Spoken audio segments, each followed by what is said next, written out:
Twilight Zone, and was active with John Wayne, and then Star Trek, obviously. We know Star Trek. But he kept busy all through the 80s and 90s on TV. He was on Heroes, working with Zachary Quinto. You might have heard of him. Recently, he's been working with Tom Hanks on a new movie coming out this summer called Larry Crown. He's on Super Ninjas, which is on Nickelodeon. He's got a new play coming out. And with all that, he does all this activism. He started in the 70s, ran for city council. He actually came to my house in the 70s to ask us to vote for him. I was 2. I tried. But he was also, he's a delegate to the DNC. And most recently, he's taken his activism to the internet. He's an internet superstar. He's got a new viral video with 1 million views in a week. So he's hit it again. Well, they can stop him, and here he is, Mr. George Takei.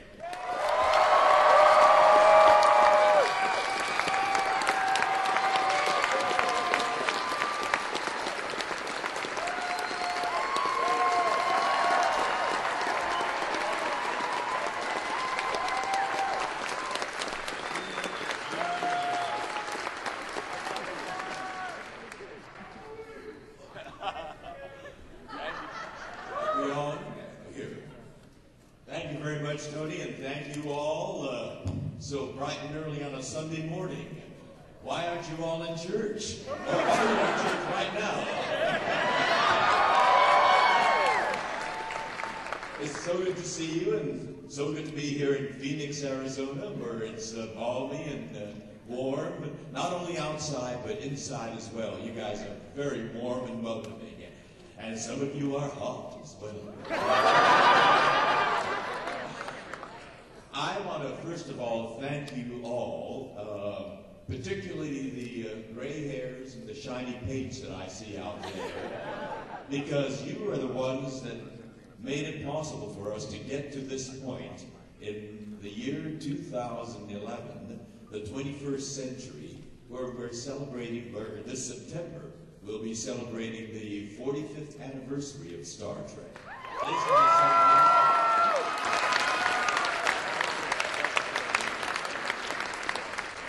And it's the gray hairs and the shiny paints that have been with us for that long.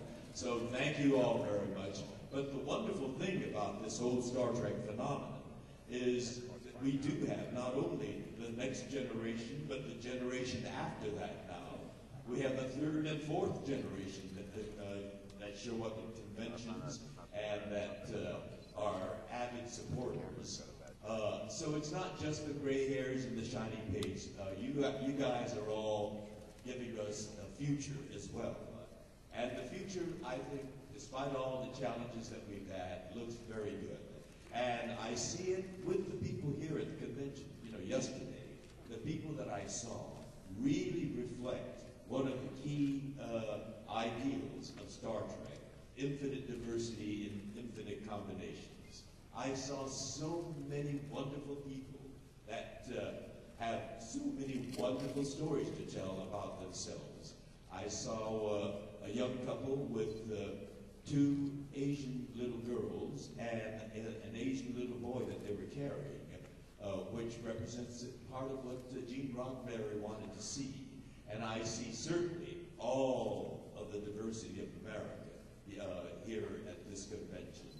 And those people that want me to say, oh my,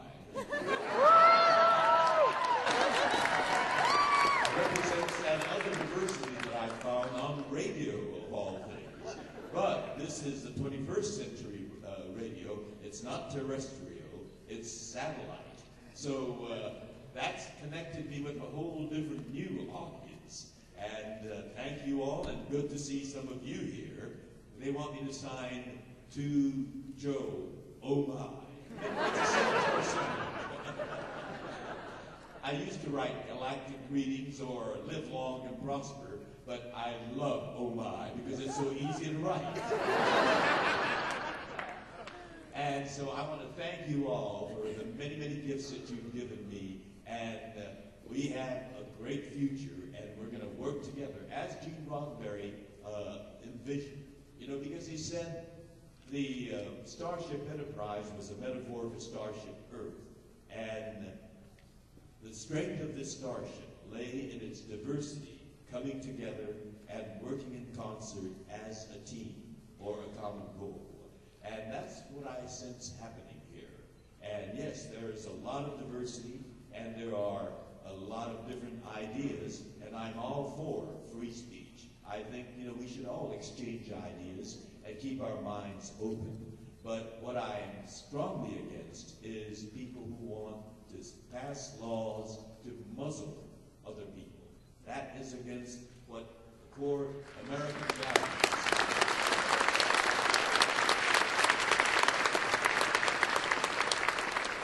I hear it all here. This is the kind of audience that really understands what Star Trek was all about. So with that preface, let's begin our conversation. I'll hand it back to our maestro. Thank you, George. Let's start. I've got a couple questions, and then after that, we're going to take some questions from the audience. So if you want to line up at the mic over there, and if you want to send me a question over Twitter, send it to @TrekMovie from your seats, and I'll try to get it in the queue. But let's start with what you were just talking about, George, about your activism.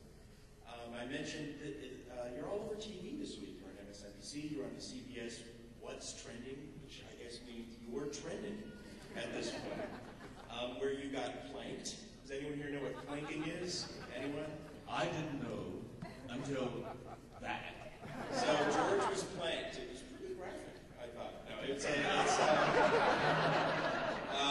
planking is, let's first say, you were talking about, demonstrate. George, can you, no, so planking is when you sit really straight on something and someone takes your picture. And I really don't understand what it's all about. It's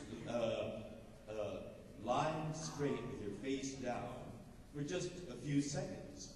I mean, you know, what's the point? I really don't get some of these crazy trends that happen. And one person, I'm told, even died because he laid down straight on a slanted roof, and he started rolling and fell off. I mean, it's crazy. It's nonsense. It's not worth dying over. And what Chris Hardwick did was lie flat on the back of the sofa with his face down, or actually his face on my shoulder, and that got applauses. I mean, anyone can do that.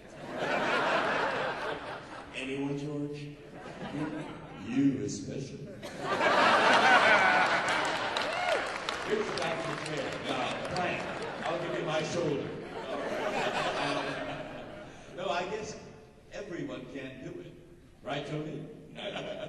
So you put out this viral video about a week ago where you discussed something you were just talking about. I want to hear more about it. There's law in Tennessee, and so where people they're discussing whether or not it's okay to discuss being gay in schools.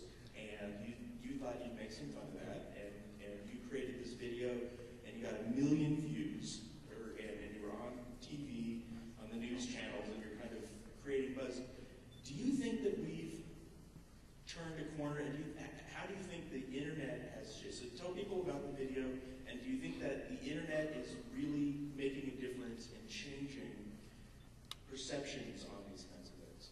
Well, I do believe that change is happening, and we are making progress, but there are always the cavemen who never learned from our history. Because in 1925 in Tennessee, we had another big national debate. It was on evolution. It was called the Scopes Monkey Trial, and we had two great attorneys, both of whom ran for presidents, Clarence Darrow and William Jennings Bryan, who debated because in Tennessee they were trying to silence the teaching of evolution. Well, deja vu all over again in the 21st century. It is not law. You said law. It's not law. It's just the Tennessee State Senate that passed a bill outlawing the use of the word gay and any discussion of homosexuality by teachers from middle school down. Now, certainly there is, age-appropriate conversation, but to try to pass a law criminalizing speech is outrageous, because we have the Constitution of the United States.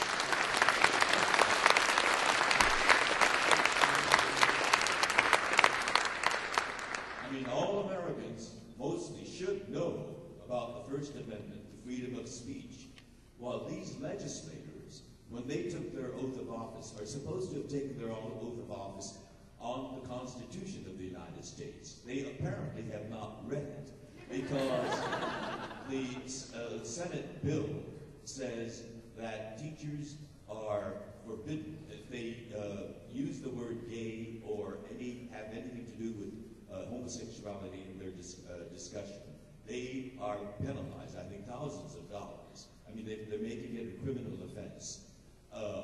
This was passed by the Senate, but it was not passed by the state House, so it's not law yet. And we want to squelch it while it's in the bud.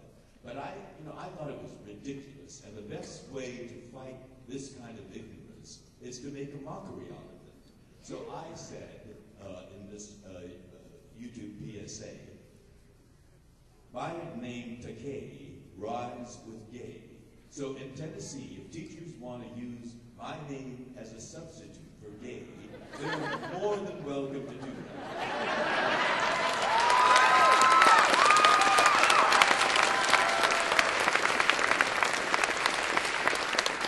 And so I suggested they can proudly support Takei marriage.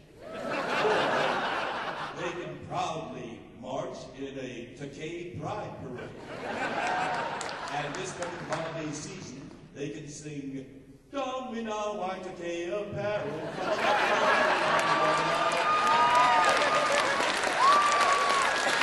And so, speaking of apparel,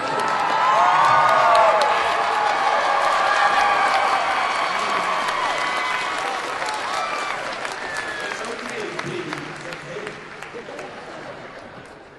So that's the history behind that YouTube.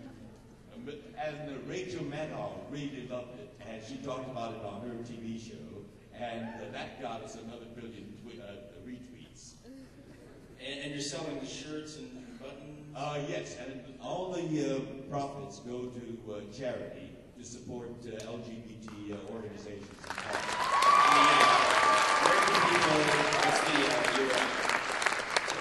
Where can people go to get? It's okay to be Takei, no capitals, no spaces. It's okay to be Takei.com. Or you can go to my website, and there's another click you can do to get directly to the source.